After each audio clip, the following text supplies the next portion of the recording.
Another Instagrammable library dito sa South Korea. At ang sabi pa ng iba, bagong king na matatagpuan hindi sa Seoul. Kaya hindi rin papalampasin ito ng kabsat nyo. Kaya tara, samahan nyo ako. Bisitahin ang bagong dinarayo. Tapos mag-iwan tayo ng pampaswerte para merong ibang ganap ang gagawin rito. Na tanging mga makapanood lang ng video ko ang makakaalam. Hello mga kapsat! Post Joey here! Starfield Library, Suwon. Mula exit 1 ng Waso Station ay agad-agad mo nang matatanaw ang Starfield Mall. Napakataas at napakalawak nito mga kabsat. Kung titignan siya sa malayuan ay napakaliit lamang. Kasama ko rito si Chester. Dito rin namin nakatagpo si Onyok at saka ng kaibigan niya. Bagong bukas pa lamang ang library na ito mga kabsat. Kaya dinadagsa ito ng mga tao lalo na't holiday. Kaya tiyak, bukod sa mga kaibigan ay marami kang makasalubong na Pilipino rito. Hindi rin kasi kami papahuli sa mga bago. Nung una akala ko 4 lang kami makikita-kita sa lugar na ito. Pero akalain yung on the way yung mga ibang kaibigan namin. Hindi namin inaasa magkasama-sama kami ngayon. Kaya naman mas masaya. Tulad ng laging sinasabi, mas marami, syempre mas masaya. Pero ewan ko ba kung bakit happy yung isang kasama ko. Hindi ko lang sure mga kapsat kung yung Starfield ba yung bago o yung library lamang. Nagtanong-tanong din ako sa mga kaibigan ko pero hindi nila masagot. Nag-search din ako pero hindi ko rin naman nakita. Papasukin mo yung loob, syempre nakakamangha. Tingin ko naman lahat bago. So yung buong mall talaga ang bago mga kabsat. Paki-confirm naman no. Napakaganda niya mga kabsat. Nasa 7th floor nga pala ito. At puro mga branded yung mga stores dito. Kung mga kapiyan ang hanap mo naman ay nasa bandang itaas ang mga yon na malapit mismo sa library. Sa mga oras na ito hinihintay namin si Louie na siya makakasama namin ni Chester. Bali kaming tatlo talaga yung magkakasama dapat. Pero dahil nga lumalawak ang ating nasasakupan, dumarami ang ating mga kaibigan. Wala tayong choice, magsama-sama tayong lahat sa isa at bagong lugar. Wala pang isang minuto pagkatapos ng video call nandito na si Louie. Kaya tara, simulan na natin yung paglalakad. Kasi hindi pa nga namin alam yung pinakalokasyon dito ng library. Bali, hinihintay pa namin dito si Ate Jeka. Kasama niya sina Chanchan at saka sina Iril. Nagbabaka sakali kaming baka alam nila yung lokasyon ng library.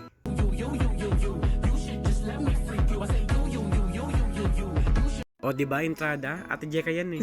Nag-intermission agad-agad. Tinanong nga namin sila kung alam nila yung lokasyon. Hindi rin daw mga kabsat. Napakaganda at napakalawak dito. 4 na palapag yung sinasakop ng library mismo. Pero hindi namin alam kung saan. Kaya nag-Google search na lang kami. At heto't patungo na kami ng 4th floor. Bungad na bungad pa lang mga kabsat, napakaganda na. Naa-amaze ang kabsat ninyo. Kung hiyalin tulad ko ito sa library ng COEX Mall, ay mas mataas ito at kakaiba ang forma. Napansin kong napakaraming pwedeng upuan na pwedeng mag-relax at magbasa ng mga libro. Heto't nasa bungad pa lamang ay na-corner na ako ng mga kabsat natin. Shoutout po sa inyo at maraming salamat po sa pag-recognize kay kabsat. Iisahan natin ang picture. Napakaganda kasing background nito. Dito nga pala sa Korea ay dumadalas na yung mga nagpa-picture sa akin. Sa susunod talaga mga kabsat maniningil na ako. Siguro ay manon kada kuha okay na. Kung gustong tumawad ay depende na lamang.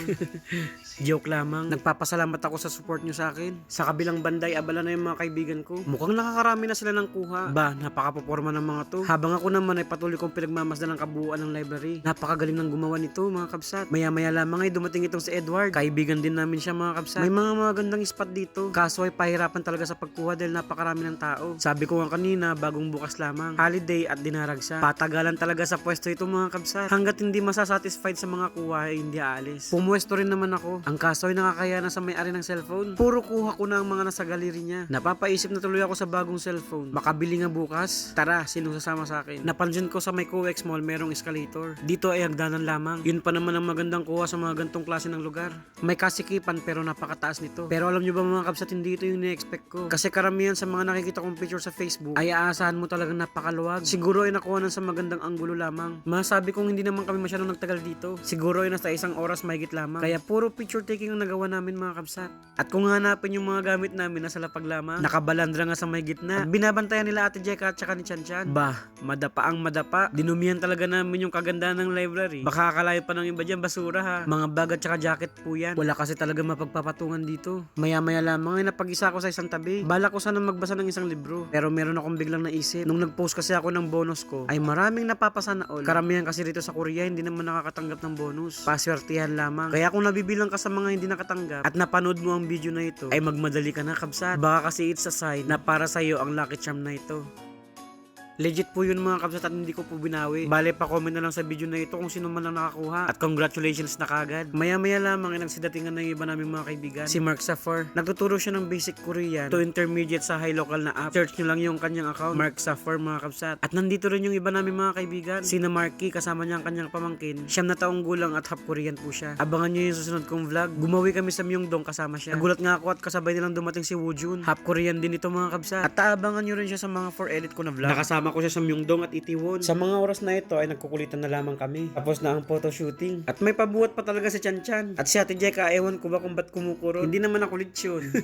At dahil kumpleto na kami ay eto na yung group picture. Eto yung pinaka-treasure ni Ate Jeka na makagala kasama mga kaibigan niya. Kaya hindi talaga pwedeng hindi isahan. Umakyat nga pala kami sa itaas. Siguro ay pang 5th floor lamang ito para makita ang pinagkaiba nito mula sa ibaba. At kung ako nga pala mag-advise sa inyo mga kabsat, ay piliin ninyo mag-photoshooting dito sa may bandang itaas. Mas maganda ang view rito compare sa ibaba. Hindi lang yung mga libro ang gagawin mong background. Nandyan din yung dami ng tao. Bago pa man lumabas ng library, ay napansin ko itong idol ko, si Taraki mga kabsat. Isa rin sa mga kaibigan natin sa TikTok. Nice meeting you po at salamat po sa oras. Kagaya ng mga binabasa nating mga libro, ang nais lang natin ay mabasa tayo ng may pangunawa at iingatan para hindi masira. Salamat sa mga kaibigan na kasama ko. Heart heart!